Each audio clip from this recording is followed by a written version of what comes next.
ကိုကိုမွေးထားတဲ့မိဘဆိုတာကိုကျေးဇူးတင်တဲ့ရှုထောင့်ကနေကျေးဇူးတင်ကြည့်ကြမယ်ဆိုရင်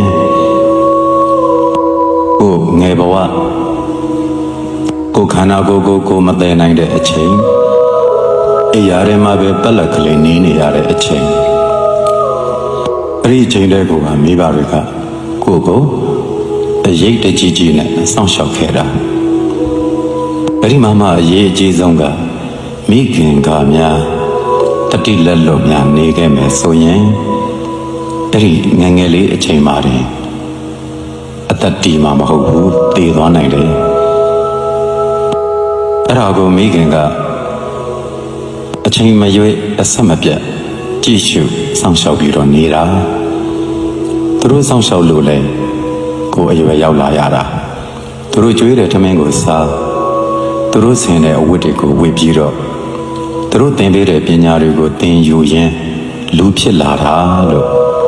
စဉ်းစားလိုက်ရင်မိဘမှာ